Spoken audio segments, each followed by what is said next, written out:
السلام علیکم۔ میری 14 سالہ حسین سالی کچھ دنوں کے لیے ہمارے گھر رہنے آئی۔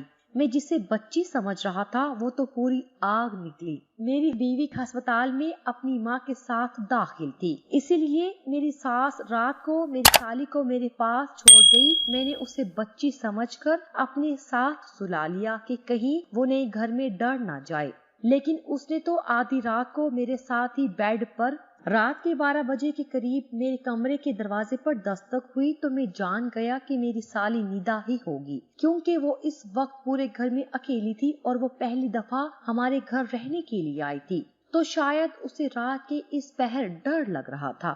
جیسے ہی میں نے دروازہ کھولا تو یہ دیکھ کر میری حیرت کی انتہا نہ رہی کہ وہ نیم برہنہ سی نائٹی پہنے دروازے پر کھڑی تھی۔ مجھے دیکھتے ہی کہنے لگی کہ ارشد بھائی، مجھے آپ کے گھر میں بہت خوف محسوس ہو رہا ہے، کیا میں رات آپ کے ساتھ آپ کے کمرے میں گزار سکتی ہوں؟ میری نظر میں تو ندا ایک 14 سال کی بچی تھی، لیکن میں پہلی بار اسے یوں دیکھ رہا تھا۔ وہ تو کسی گلاب کی کلی کی طرح تر و تازہ تھی۔ 14 سال کی عمر میں ہی اس کا بدن بھرپور جوان ہو گیا تھا۔ کمرے میں مدھم روشنی ہونے کے باوجود بھی نیم برہنہ نائٹی میں اس کے جسم کا ہر حصہ واضح نظر آ رہا تھا۔ وہ میری بیوی کی چھوٹی بہن تھی۔ یہی سوچ کر میں نے اس کے وجود سے نظر چرائی اور اسے سونے کے لیے صوفے پر تکیہ رکھ کر دے دیا اور خود بیڈ پر لیٹ کر موبائل چلانے لگا۔ میری شادی کو 5 سال ہونے والے تھے اور میری شادی کے وقت ندا ایک 9 سال کی بچی تھی۔ میرا اپنے سسرال بہت ہی کم جانا ہوتا تھا، اسی لیے میں ندا کو ابھی تک بچی ہی سمجھ رہا تھا، لیکن مجھے کیا خبر تھی کہ وہ تو پوری قیامت بن چکی ہے۔ میں موبائل میں مگن تھا اور ندا صوفے پر بھی چین لیتی تھی۔ رات کے اس پہر موبائل پر بھی ایک سے بڑھ کر ایک سامان سامنے آ رہا تھا، جس کی وجہ سے میرے سوئے ہوئے جذبات جاگ رہے تھے۔ میں نے رات کو آواز دے کر پوچھا کہ کوئی مسئلہ ہے کیا؟ ندا کہنے لگی کہ ارشد بھائی، یہ صوفہ بہت چھوٹا ہے اور میرے پاؤں صوفے سے باہر جا رہے ہیں، جس کی وجہ سے میں صحیح طرح سے لیٹ نہیں پا رہی۔ ندا کی بات سن کر میں نے کہا کہ ٹھیک ہے، تم بیڈ پر آ جاؤ، میں صوفے پر بیٹھ جاؤں گا۔ ندا جیسے ہی بیڈ پر آئی تو میں اپنا تکیہ لے کر اٹھنے لگا، لیکن ندا نے میرا ہاتھ پکڑ کر روک لیا اور کہنے لگی کہ ارشد بھائی، آپ کیا ساری رات بیٹھے ہی رہیں گے؟ میرے ساتھ یہیں بیڈ پر سو جائیں، مجھے کوئی پریشانی نہیں ہوگی۔ میرے لیے ندا کے جسم سے نظریں ہٹانا مشکل ہو رہا تھا۔ میں نے بہت مشکل سے ندا کی بات مان کر دوسری طرف کروٹ بدلی اور موبائل چلانے لگا۔ مجھے پتا ہی نہیں چلا کہ کب میری آنکھ لگ گئی۔ ابھی مجھے سوئے ہوئے کچھ ہی دیر گزری تھی کہ اچانک ہی میری آنکھ کھلی اور میرے رونگٹے کھڑے ہونے لگے۔ میں سوچ بھی نہیں سکتا تھا کہ جسے میں ایک کم عمر بچی سمجھ رہا تھا وہ تو پوری شراب ہے۔ ہر گزرتے پل کے ساتھ میرے دل میں جذبات کا طوفان ٹھاٹھے مارنے لگا تھا، لیکن میں بہت مشکل سے خود پر قابو پا رہا تھا۔ لیکن پھر ندا نے میرے ساتھ کچھ ایسا کیا کہ میرے قدموں تلے زمین نکل گئی اور نہ چاہتے ہوئے بھی میں اس کی بات ماننے پر مجبور ہو گیا۔ میری اور صبا کی شادی کو 5 سال گزر چکے تھے اور ان 5 سالوں میں ایسا کوئی دن نہیں تھا جب صبا نے میری خدمت میں کوئی کسر چھوڑی ہو۔ میری اور صبا کی پہلی ملاقات کالج میں ہوئی تھی اور ہم دونوں ایک دوسرے کو پہلی ہی نظر میں پسند آ گئے تھے۔ ہم دونوں کی پیار محبت کا سلسلہ بڑھتے بڑھتے شادی تک پہنچ گیا تھا۔ جب میں نے اپنے گھر والوں کو صبا کے متعلق بتایا تو میری ماں نے یہ کہہ کر انکار کر دیا کہ خاندان سے باہر وہ کسی صورت میری شادی نہیں کریں گی، لیکن میں صبا کی محبت میں اتنا آگے بڑھ چکا تھا کہ واپسی کا کوئی راستہ ممکن نہیں تھا۔ اس کے بغیر تو ایک پل بھی گزارا کرنا مشکل تھا۔ ہم دونوں اپنی ہی محبت میں ساری حدود پار کرتے ہوئے تمام رشتے قائم کر چکے تھے۔ کالج میں جانے کے بعد ہم دونوں ایک دوسرے کا ہاتھ پکڑ کر واپس باہر نکل جاتے اور کالج کے پیچھے بنے ہوئے چھوٹے چھوٹے ہوٹلوں میں ایک دوسرے کے ساتھ وقت گزارتے۔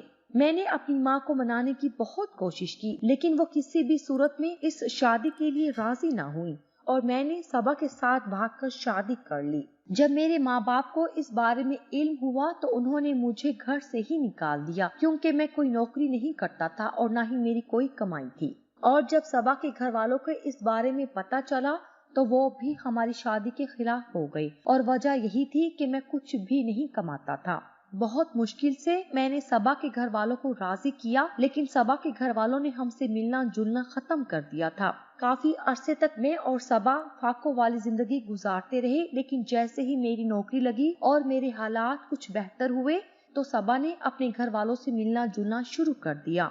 लेकिन अब वो लोग मुझे बिल्कुल भी पसंद नहीं थे, क्योंकि जब मुश्किल हालात थे तो उन्होंने मुझे नहीं अपनाया था और इसीलिए मैं सबा के घर न जाने के बराबर जाता था, साल में 1 या 2 दफा। इसीलिए मैंने सबा की छोटी बहन निदा को कभी सही से देखा भी नहीं था। ना ही मैं इस बात से वाकिफ था कि वो अब 14 वर्ष की एक खूबसूरत लड़की बन चुकी है। खुदा ने हमें औलाद की नेमत से कई सालों तक महरूम रखा था और बहुत ज्यादा इलाज कराने के बाद अब सबा हमारे बच्चे को जन्म देने जा रही थी। मेरे घर वाले तो थे नहीं, इसीलिए मजबूरन मुझे सबा की माँ को बुलवाना पड़ा और जब हम सबा को अस्पताल लेकर गए तो डॉक्टर ने बताया कि सबा को 1-2 दिन अस्पताल में दाखिल रहना पड़ेगा। प्रेगनेंसी के इस अरसा में सबा को बहुत सी बीमारियां हो चुकी थी, इसलिए उसका केस काफी मुश्किल था। सबा के वालिद कहीं शहर से बाहर गए हुए थे, इसलिए सबा की वालदा ने उसकी छोटी बहन को मेरे पास हमारे घर में छोड़ दिया, क्योंकि वो उसे अकेला नहीं छोड़ सकती थी। मैं बहुत अरसे बाद सबा की बहन निदा को पहली दफा देख रहा था और मैं उसको देखकर हैरान रह गया था। मैं तो सबा की खूबसूरती का ही दीवाना था, लेकिन उसकी छोटी बहन तो उससे कहीं ज्यादा खूबसूरत थी और उसे देखकर मैं सबा को भूल गया था। निदा ने सबा की गैर मौजूदगी में घर के सारे काम काज बहुत अच्छे से किए और मुझे बिल्कुल महसूस नहीं हुआ कि सबा घर में नहीं है।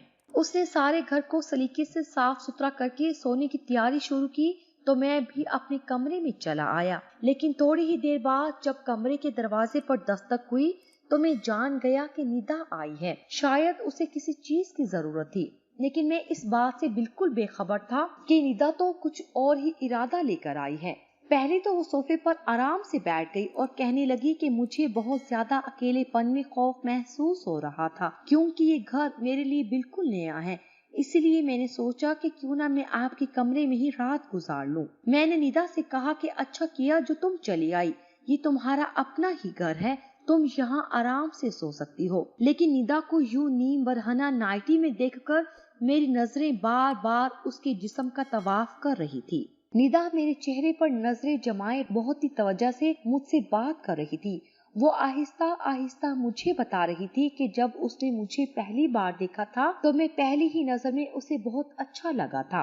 उस वक्त वो सिर्फ 9 साल की थी। वो कहने लगी कि मुझे देखते ही उसे अपनी आपी की पसंद पर रश्क आने लगा और उसे खुशी हुई कि उसकी आपी की किस्मत इतनी अच्छी है। निदा कहने लगी कि उस दिन के बाद से मैं उसके ख्यालों में बैठ गया था और वो यही तसव्वुर करती है कि उसकी जिंदगी में आने वाला शख्स भी बिल्कुल मेरे जैसा ही होगा। निदा मुझसे बात करते करते अपनी नाइटी की डोरी से भी खेलने लगी थी।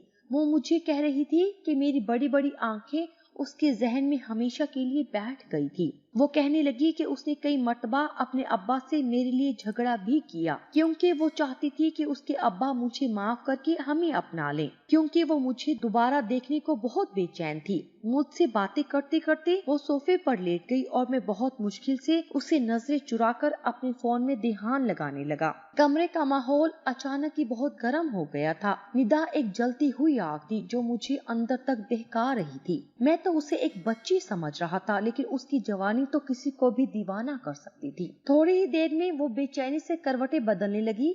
मेरा ध्यान बार बार भटककर निदा के वजूद पर जा रहा था और जब मैंने उसे बेचैन देखा तो मैं पूछ रहा था कि क्या हुआ है। वो कहने लगी कि ये सोफा बहुत ज्यादा गैर आरामदेह है और मैं इस पर आराम से नहीं सो सकती। ये सुनते ही मैंने उससे कहा कि वो बेड पर आकर सो जाए और सोफे पर मैं सो जाऊंगा। वो जैसे ही बेड की तरफ आई तो मैं उठने लगा। निदा ने फौरन ही मेरा हाथ पकड़कर कहा कि अरशद भाई, आपको तकलीफ उठाने की क्या जरूरत है, ये आपका अपना ही घर है। मैं एक तरफ लेट जाती हूँ, दूसरी तरफ आप लेट जाएं। मैं निदा की बेबाकी देखकर हैरान रह गया था, लेकिन मैं खुद भी आराम करना चाहता था। सारा दिन सबा के पीछे मैंने अस्पताल में काफी भाग दौड़ की थी, इसीलिए मैं बेड पर एक कोने से होकर लेट गया और अपना फोन चलाने लगा। निदा की मौजूदगी में अपने जज्बात पर काबू पाना मेरे लिए एक मुश्किल मरहला था जिससे मैं उस वक्त गुजर रहा था। फोन चलाते चलाते ही मुझे कब नींद आ गई मुझे पता भी ना चला, और जब मेरी आंख खुली तो मुझे ऐसा महसूस हुआ जैसे कोई मेरे जिस्म पर हाथ फेर रहा हो, और जब मैं पूरी तरह होश में आया तो मुझे अंदाजा हुआ कि निदा मेरे बहुत करीब लेटी हुई है और उसकी उंगलियां मेरे जिस्म पर हरकत कर रही हैं। मेरे अंदर एक तूफान सा उठने लगा था। निदा जानबूझकर मेरे जज्बात को उभार रही थी। वो अपने दिली जज्बात तो बातों बातों में पहले ही बयान कर चुकी थी कि वो मुझे पसंद करती है, और अब रात के अंधेरे में वो इस तरह मेरे करीब आके ये बात साबित कर रही थी कि उसके दिल में मेरे लिए बहुत कुछ था। मैं एक मर्द था और बहुत कोशिश के बावजूद भी मैं खुद को निदा से दूर ना कर सका, और मैं भी करवट बदलकर उसके करीब हो गया। निदा तो जैसे इसी बात के इंतजार में थी। जैसे ही उसे इल्म हुआ कि मैं उसका साथ देने के लिए तैयार हूँ, वो फौरन ही अपने जज्बात मुझ पर लुटाने लगी, और मैंने भी उसके हर जज्बे की खूब पजीराई की। जब हम दोनों अपना मकसद हासिल कर चुके तो निदा ने अपने फोन में मेरे साथ हमारी कई तस्वीर खींची जिनमें हम दोनों एक दूसरे की बाहों में थे। हम दोनों ही बेहिजाब थे। मैंने निदा से कहा कि इस तरह की तस्वीर फोन में ना ले, लेकिन निदा कहने लगी कि जब मैं उसके साथ नहीं होऊंगा तो वो मेरे साथ इन तस्वीर को देखकर अपने बीते हुए पलों को याद करेगी। मैं उसकी एक एक अदा पर फिदा हो गया था। वो पूरी तरह अपनी जवानी मुझ पर लुटा चुकी थी। उसका नर्मो नाजुक गुलाब जैसा खिलता बदन मुझे मदहोश कर गया था, और मैं ये तक भूल गया था कि मेरी महबूब बीवी उस वक्त तकलीफ की हालत में अस्पताल में दाखिल है और वो कभी भी मेरे बच्चे को जन्म दे सकती है। निदा के साथ रात गुजारकर मैं ऐसे मसरूर था जैसे कोई किला फतह कर लिया हो, लेकिन मुझे क्या खबर थी कि यहाँ से मेरी बर्बादी का आगाज होने वाला था। जैसे ही मैं अस्पताल जाने के लिए निकलने लगा, निदा ने मुझे आवाज देकर रोका और मेरे करीब आकर मुझे अपनी बाहों में भर लिया और मुझे चूमते हुए कहने लगी कि आप जाते जाते मुझे कुछ पैसे दे जाएं, मुझे बाजार जाना है। निदा की बात सुनते ही मैंने बटुए से हजार के 5 नोट निकाल कर निदा के हवाले किए। मेरे हाथों से नोट लेकर उसके चेहरे पर एक मासूम सी मुस्कुराहट बिखर गई। मैंने बदले में उसके होंठों को चूमा और घर से निकल पड़ा। मैं सारा रास्ता खुशी से सरशार। जब अस्पताल पहुंचा तो मेरी बीवी सबा की हालत बहुत खराब थी। डॉक्टर ने बताया कि सबा जिंदगी और मौत के दरमियान झूल रही है और कभी भी कुछ भी हो सकता है। सबा की माँ भी बहुत ज्यादा परेशान थी, जबकि अस्पताल जाकर मेरी हालत भी खराब हो गई थी। सारा दिन मैं सबा के साथ रहा, लेकिन सबा की हालत पहले से बेहतर ना हुई। डॉक्टर ने कहा कि कुछ दिन सबा को और अस्पताल में रखना होगा। ये सुनकर न जाने क्यों मुझे अजीब सा सुकून महसूस हुआ कि सबा जितने दिन अस्पताल में रहती मुझे निदा के साथ वक्त गुजारने का मौका मिल जाता। मैंने डॉक्टर से कहा कि मेरे बच्चे को कुछ नहीं होना चाहिए। डॉक्टर ने मुझे तसल्ली दी। मैं रात तक अस्पताल में रहा और रात के वक्त में सबा की अम्मी से ये कहकर घर वापस आ गया कि निदा घर पर अकेली हो गई, आप मुझे वापस जाना चाहिए। क्योंकि अस्पताल में सबा के साथ किसी औरत को ही रुकने की इजाजत थी, इसीलिए सबा की अम्मी का रहना बहुत जरूरी था। मैं जब अस्पताल से घर वापस लौटा तो निदा बहुत ही खुश थी। उसने बहुत सारी खरीदारी की थी और वो मुझे एक एक करके सारे कपड़े पहनकर दिखा रही थी। उसे मुझसे बिल्कुल भी शर्म महसूस नहीं हो रही थी। वो बहुत आराम से मेरे सामने बिना किसी दुपट्टे के बेझिझक घूम रही थी। उसके कपड़े जिस्म पर इस कदर फिट थे कि सब कुछ वहां से नजर आ रहा था। उसका गहरा गला उसकी खुलती हुई रानाइयों को झलका रहा था। वो बार बार मेरे करीब आती और मैं अपनी होश खोने लगता। अचानक ही वो मुझसे पूछने लगी कि मैं सबा आपी की अलमारी खोलकर देख सकती हूँ क्या? मैंने निदा से कहा कि इसमें भला पूछने की कौन सी बात है, तुम्हारी आपी की ही तो अलमारी है। उसने कहा कि चाबी दे फिर मुझे। मैंने उसे चाबी दे दी और वो सबा की अलमारी खोलकर एक एक चीज देखने लगी और सबा जो कपड़े मेरे लिए रात को पहनती वो निकाल कर मुझे दिखाने लगी और मुझसे पूछने लगी कि इसमें से आपको कौन सा पसंद है। मैंने एक छोटी सी नीले रंग की नाइटी पर हाथ रखा और उसे कहा कि इस सबा पर बहुत जचती है। ये सुनते ही निदा वो नाइटी उठाकर कमरे से निकल गई और जब काफी देर बाद वापस आई तो मेरी आंखें हैरत से फैल गई। वो सबा की नाइटी पहने उससे भी कहीं ज्यादा हसीन लग रही थी। अचानक ही वो मेरे आगे आकर मुस्कुराते हुए पूछने लगी कि ये मेरे बदन पर ज्यादा जच रही है या आप ही पर ज्यादा जचती है। ये सुनते ही मैंने उसे अपनी बाहों में भरा और बहुत मोहब्बत से उससे कहा कि ये तुम्हारे दूधिया बदन पर बहुत खूब लग रही है। सबा, तो ये पहनकर इतनी अच्छी नहीं लगती जितनी तुम लग रही हो। मैंने उसके हाथ में पकड़ा मोबाइल लेकर साइड पर रख दिया और खुद में उस पर अपनी मोहब्बत लुटाने लगा। उसे उस नाइटी में देखकर तो मैं बिल्कुल ही बेकाबू हो गया था। मैं सोच भी नहीं सकता था कि 14 साल की उम्र में कोई लड़की हुस्न की देवी भी हो सकती है। लेकिन निदा तो हुस्न की सारी हदें पार कर रही थी। उसका पूरा ही बदन बहुत हसीन था और मैं हर गुजरते पल के साथ उस पर हावी होता जा रहा था। सारी रात उस पर अपने जज्बात लुटाने के बाद जब मैं सुबह अस्पताल पहुंचा तो मुझे पता चला कि मेरी बीवी ने अभी अभी एक मुर्दा बच्चे को जन्म दिया है। ये सुनकर तो मेरी हालत खराब हो गई। मेरी बीवी की हालत भी बहुत ज्यादा खराब थी और डॉक्टर उसे ठीक करने की पूरी कोशिश कर रहे थे। शाम तक सबा की हालत कुछ बेहतर हुई तो उसे अस्पताल से छुट्टी मिल गई। मुझे अपने बच्चे के इंतकाल का बहुत दुख था। मैं सबा को संभालते हुए घर ले आया। सबा को देखकर निदा का चेहरा उतर गया था। उसने एक अजीब सी नजर सबा पर डाली और कमरे में चली गई। मैंने सबा को कमरे में लाकर लिटा दिया। उसकी अम्मी ने मुझे सबा की दवाइयों से मुतालिक आगाह किया। मैं सबा की अम्मी के साथ बाहर लाउंज में बैठा उनकी बात सुन रहा था कि जब मैंने निदा को सबा के पास जाते हुए देखा, मुझे कुछ खौफ महसूस हुआ, लेकिन मैं जानता था कि निदा ऐसी कोई बात सबा के आगे नहीं कहेगी। थोड़ी ही देर में निदा वापस आई और अपनी माँ से कहने लगी कि चले अम्मी, अब हम घर चलते हैं, और वो दोनों अपने घर वापस चले गए। मैंने निदा को आखिरी बार अलविदाई नजरों से देखा क्योंकि मैं जानता था कि अब हम दोनों का मिलना बहुत मुश्किल है। निदा को जाता देख मैंने एक ठंडी आह भरी थी। थोड़ी देर बाद जब मैं दूध का गिलास लिए अपने कमरे में पहुंचा तो सबा गुमसुम सी बैठी हुई थी। मैंने उससे कहा कि कोई बात नहीं, अगर एक औलाद चली भी गई तो हमें अल्लाह दोबारा औलाद से नवाजेगा। मेरी बात सुनकर सबा ने मुझे बहुत अजीब नजरों से देखा और कहने लगी, जो मैंने खो दिया है उसे दोबारा पाना मुमकिन ही नहीं। सबा के लहजे ने मुझे चौंका दिया था। मैं उसके आगे ही बैठ गया और उसे कहने लगा कि ऐसी बात क्यों कर रही हो।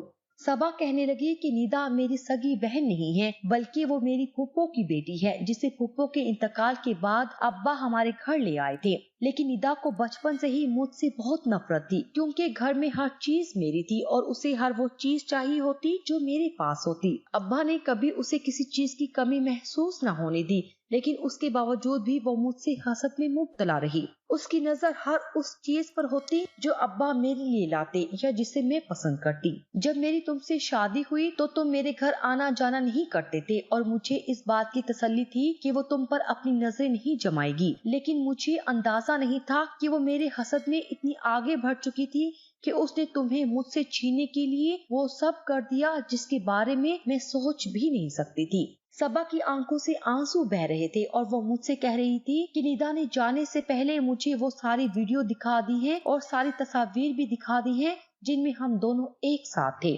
सबा की बात सुनकर मैं सदमे में आ गया था। निदा ने सब कुछ जानबूझकर एक मकसद के तहत किया था और मैं उसके हाथों खिलौना बन गया था। सबा की आंखों में मेरे लिए सिर्फ और सिर्फ नफरत बाकी बच गई थी। उसने अपनी औलाद भी खो दी थी और शोहर भी। मैं सबा के आगे शर्मिंदगी से सर झुका गया था कि जब सबा ने मुझसे कहा कि वो जाते जाते मुझसे मेरी नीली नाइटी मांग कर ले गई है क्योंकि वो तुम्हें मुझसे ज्यादा उसके बदन पर जचती हुई दिखाई देती है। मुझे लगा था जैसे सबा के लफ्जों ने मुझे जमीन में जिंदा गाड़ दिया हो। वक्ते जज्बात के हाथों में मैं अपनी पूरी जिंदगी हार गया था और अब कभी सबा के आगे नजर उठाकर जिंदगी नहीं गुजार सकता था। निदा ने कुछ ही वक्त बाद मुझे ब्लैकमेल करने का सिलसिला शुरू कर दिया था। वो मुझसे हर बार एक बड़ी रकम का तकाजा करती और मेरे ना देने का कहने पर मेरी तस्वीर वायरल करने की धमकी देती। मैं जिसे 14 साल की एक सीधी सादी मासूम बच्ची समझ रहा था वो दरअसल एक फितना थी जिसने मेरी पूरी जिंदगी बर्बाद करके रख दी थी। मेरा और सबा का ताल्लुक बिल्कुल मुर्दा हो गया था क्योंकि सबा अब मुझे सिर्फ और सिर्फ नफरत की निगाह से देखती थी। वक्त लज्जत और मजे ने मुझे कहीं का नहीं छोड़ा था।